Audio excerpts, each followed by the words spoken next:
Hi hello, ഇന്നത്തെ വീഡിയോയിലേക്ക് എല്ലാവർക്കും സ്വാഗതം. ഇന്നത്തെ ഈ ട്രിപ്പ് എന്ന് പറയുന്നൊരു അൺപ്ലാൻഡ് ട്രിപ്പാണ്. അങ്ങനെ പറയാൻ കാരണമെന്ന് പറഞ്ഞാൽ ഈ പോകുന്നത് ഞങ്ങൾ ഞായറാഴ്ച ഞങ്ങളൊരു കല്യാണത്തിന് വേണ്ടിയിട്ടാണ് വീട്ടിൽ നിന്ന് ഇറങ്ങിയത്. ആറ്റുകാൽ കാർത്തിക മണ്ഡപത്തിൽ വെച്ചിട്ടൊരു കല്യാണം ഉണ്ടായിരുന്നു. അതിന് വേണ്ടിയിട്ട് ഞാനും ചേട്ടനും മോനും ചേട്ടൻ്റെ അച്ഛനും അമ്മയും ആയിട്ടാണ് പോയത്. പോകുന്ന വഴിയിൽ ഒരു ചെറിയ പ്ലാൻ ഇട്ടു, നമുക്കൊന്ന് കന്യാകുമാരി വരെ പോയിട്ട് വന്നാലോ എന്ന്. എല്ലാവരും ഓക്കെ, എങ്കിൽ പിന്നെ പോയിട്ട് വരാമെന്ന് കരുതി ഞങ്ങൾ പോയതാണ്. കല്യാണം ഒരു 12-12:30 ഞങ്ങൾ 11:45 മണിക്കകത്ത് അവിടെ എത്തി. ചെന്ന പാടെ ഫസ്റ്റ് പന്തിയിൽ തന്നെ ഞങ്ങൾ കയറി ഫുഡ് കഴിച്ചു.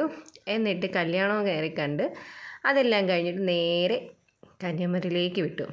അതിൻ്റെ തലേ ദിവസം വരെ അറിയാമല്ലോ, ട്രിവാൻഡ്രത്ത് നല്ല മഴയായിരുന്നു. ഈ പോകുന്ന വഴിയിലും ചെറിയ ചെറിയ മഴയൊക്കെ ഉണ്ട്. മോൻ്റെ ചെറിയ ചെറിയ കുസൃതിയൊക്കെയാണ് ഈ കാണുന്നത്. അവൻ പാട്ടൊക്കെ പാടി അങ്ങനെ ഇരിക്കുകയായിരുന്നു. പോകുന്ന വഴിയിൽ ഓരോരോ കാഴ്ചകൾ കണ്ട് ഞങ്ങളും പോവുകയായിരുന്നു. ഈ കാണുന്നത് നേരെ കാണത്തില്ല, മഴയും ഇതായിട്ടിരിക്കുന്നതുകൊണ്ട് നേരെ കാണത്തില്ല. ഇത് ആമ്പൽപ്പാടമാണ്, പക്ഷെ പൂക്കളൊന്നുമില്ല. പക്ഷെ നിറയെ ആമ്പലിങ്ങനെ നിൽക്കുന്നത് കാണാം. അങ്ങനെ ഓരോരോ കാഴ്ചകൾ കണ്ട് നമ്മൾ മുന്നോട്ട് പോയി.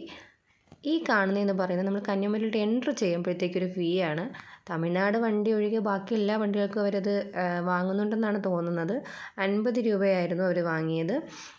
ഞങ്ങളൊരു 3:30 മണിക്കകത്ത് ഞങ്ങളവിടെ എത്തി. 3-3:30 മണിയായി. ചെറിയ ചാറ്റൽ മഴ അപ്പോഴും ഉണ്ടായിരുന്നു. അവിടെ നിന്ന് ഞങ്ങൾ നേരെ ബോട്ടിങ്ങിലേക്കാണ് പോയത്. ക്ലോസിങ് ടൈം ആവാറായി. പെട്ടെന്ന് തന്നെ അവർ നമ്മൾ ചെന്നപ്പോഴത്തേക്ക് ബോട്ടിങ്ങിന് പോകുന്നുണ്ടെങ്കിൽ പെട്ടെന്ന് തന്നെ വരാൻ പറഞ്ഞു. അങ്ങനെ ഞങ്ങൾ ബോട്ടിങ്ങിനായിട്ട് കയറി. അവിടെ ഒരു ചെറിയ ഫീസുണ്ട്, കറക്റ്റ് ഞാൻ മറന്നുപോയി.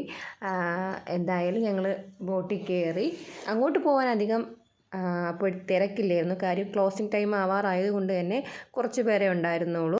പക്ഷെ തിരിച്ച് വരാൻ നേരത്തെ ബോട്ടിൽ നല്ല തിരക്കുണ്ടായിരുന്നു. കാരണം നേരത്തെ പോയവരൊക്കെ കുറേ അധികം സമയം അവിടെ സ്പെൻഡ് ചെയ്തതിന് ശേഷം പയ്യെ പതുക്കെ ഇറങ്ങുന്നതേ ഉണ്ടായിരുന്നുള്ളൂ. അതുകൊണ്ട് തന്നെ ലാസ്റ്റ് തിരിച്ച് വന്നപ്പോഴത്തേക്ക് നല്ല തിരക്കും ഉണ്ടായിരുന്നു. അങ്ങോട്ട് പോകുന്നതിൻ്റെ ലാസ്റ്റ് ബോട്ടായിരുന്നു അത്. അതുകൊണ്ട് തന്നെയാണ് അവർ ഞങ്ങൾ ചെന്നപ്പോഴത്തേക്ക് ബോട്ടിൽ കയറുന്നുണ്ടെങ്കിൽ എത്രയും പെട്ടെന്ന് വരാൻ വേണ്ടി പറഞ്ഞത്. അതായിരുന്നു അവിടെ നിന്ന് പോകുന്ന ലാസ്റ്റ് ബോട്ട്. അങ്ങനെ ഞങ്ങൾ എന്തായാലും അതിൽ കയറി. അവിടെ നമ്മളവിടെ ചെന്നതിന് ശേഷം ഒരു ചെറിയൊരു പാസ് എടുക്കണം. കറക്റ്റ് എമൗണ്ട് എനിക്ക് തോന്നുന്നു 30 രൂപയോ മറ്റോ ആണെന്ന് തോന്നുന്നു. അത് കണ്ണാടി പാലത്തിലേക്ക് കയറേണ്ട പാസ്സാണ്. അതെടുത്തിട്ട് വേണം നമ്മൾ പിന്നെ അകത്തോട്ട് പോകാൻ. എന്തായാലും അതൊക്കെ എടുത്തതിന് ശേഷം ഞങ്ങൾ അവിടേക്കൊന്ന് ചുറ്റിക്കറങ്ങി. ആ സമയത്തൊന്നും അവിടെ മഴയില്ല. ദൈവം സഹായിച്ച് നമുക്ക് വലിയ ബുദ്ധിമുട്ടുകളൊന്നും ഉണ്ടായില്ല. കാര്യം ചെറിയൊരു ചാറ്റലേ ഉണ്ടായിരുന്നുള്ളൂ. ആദ്യം നമ്മൾ ചെന്ന് കുറേ നേരത്തേക്കൊന്നും മഴ ബുദ്ധിമുട്ടിച്ചില്ല. അതിന് ശേഷം ചെറിയൊരു ചാറ്റൽ വീണ്ടും തുടങ്ങി. ഈ കാണുന്നതാണ് കണ്ണാടിപ്പാലം. വളരെ നാളത്തെ ഒരു ആഗ്രഹമായിരുന്നു കണ്ണാടി പാലത്തിൽ കയറണമെന്നുള്ളത്. അതിന് വേണ്ടിയിട്ട് ഇടയ്ക്ക് ഞങ്ങൾ വാഗമൺ പോയ സമയത്തും കയറാൻ നോക്കി. പക്ഷെ അന്ന് നല്ല മഴയായതുകൊണ്ട് അവിടെ ക്ലോസ് ആയിരുന്നു, കയറാൻ പറ്റിയില്ല. അതിനുശേഷം ഞങ്ങൾ തൊട്ടടുത്ത് ആ കുളത്തത് ഓപ്പൺ ആയിട്ടുണ്ട്. എങ്കിൽ പോലും ഒന്ന് പോകാൻ ഇതുവരെയും പറ്റിയിട്ടില്ല. എന്തായാലും ആ ആഗ്രഹം ഇവിടെ വന്നതോടുകൂടി അതങ്ങ് സാധിച്ചു. അങ്ങനെ അവിടെയും കുറച്ച് നേരമൊക്കെ നിന്ന് വള്ളുവർ റോക്കിലൊക്കെ കയറി. ആ സമയത്തൊക്കെ ചെറിയ മഴയുണ്ടായിരുന്നു, എങ്കിലും കുഴപ്പമില്ലായിരുന്നു. കുറച്ച് സമയം കഴിയുമ്പോൾ ഞങ്ങൾ ഇവിടെ നിന്ന് ഇറങ്ങി. പിന്നെ വേറെങ്ങും കയറാൻ നിന്നില്ല, കാരണം സമയം താമസിച്ചു. ഞങ്ങളിവിടെ എത്തിയപ്പോൾ തന്നെ 3:30-4 മണി ആയായിരുന്നു.